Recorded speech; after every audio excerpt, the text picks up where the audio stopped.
Hai, apa kabar? Jumpa lagi bersama saya, Sela. Saya seorang dietitian. Kali ini kita akan membahas mengenai apa saja sih yang harus kita perhatikan dari kemasan sebuah produk. Kali ini kita contohkan produknya adalah ini ya.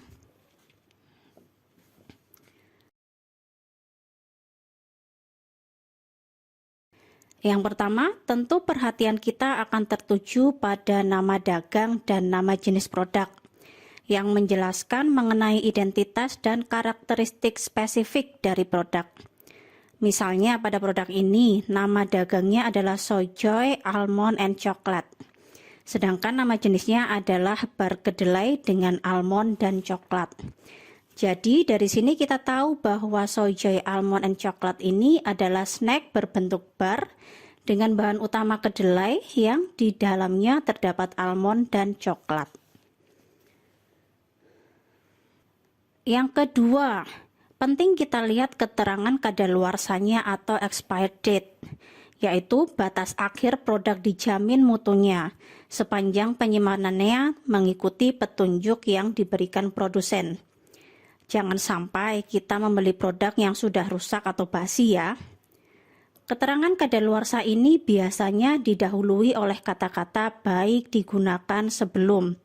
Seperti dicontohkan di sini, terdapat kata-kata dan angka baik digunakan sebelum dalam kurung DD yang menunjukkan tanggal, MM yang menunjukkan bulan, dan YY yang menunjukkan tahun. Lalu terdapat angka 12.10.24 yang artinya sebaiknya produk ini digunakan atau dikonsumsi sebelum tanggal 12 Oktober 2024. Selanjutnya yang ketiga, ini penting khususnya bagi yang muslim ya, yaitu label halal. Pada produk lokal atau produksi dalam negeri, label halal ini menunjukkan bahwa produk sudah memperoleh sertifikasi halal atau terjamin kehalalannya, baik dari segi bahan maupun proses pembuatannya. Dan jangan khawatir, produk impor pun juga bisa memperoleh label halal ini, yang menunjukkan telah terdapat kesepakatan saling pengakuan antara Indonesia dan negara asal produk terkait sertifikasi halal.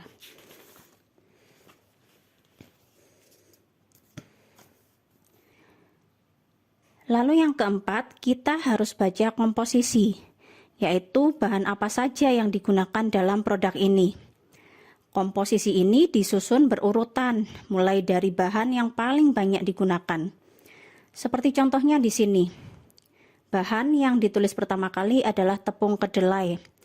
Artinya tepung kedelai ini adalah bahan utama atau bahan yang paling banyak digunakan dalam produk ini. Disusul almond, lalu campuran margarin dan mentega, dan seterusnya. Dari komposisi kita juga bisa tahu apakah produk yang akan kita beli mengandung alergen atau bahan yang membuat kita alergi atau tidak. Selain itu, kita juga bisa tahu apakah produk yang akan kita beli ini mengandung bahan yang tidak halal. Misalnya pada produk luar negeri yang tidak mencantumkan label halal.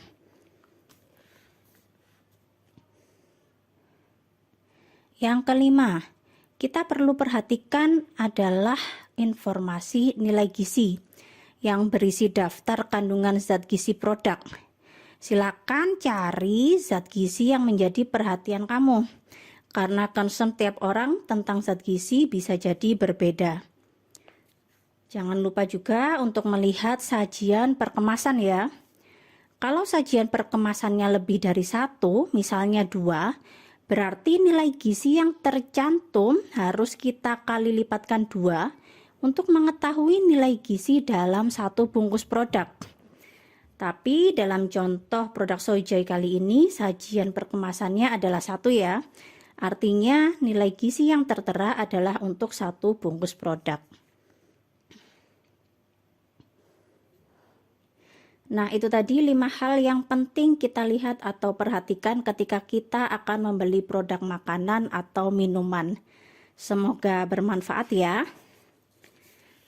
Jika kalian ingin belajar lebih lanjut, kalian bisa baca sumber-sumber yang aku baca ini ya. Ini ada Peraturan BPOM nomor 31 tahun 2018 tentang label pangan olahan. Lalu Peraturan BPOM nomor 26 tahun 2021 tentang informasi nilai gizi pada label pangan olahan. Dan Peraturan BPOM nomor 23 tahun 2023 tentang registrasi pangan olahan. Terima kasih dan sampai jumpa.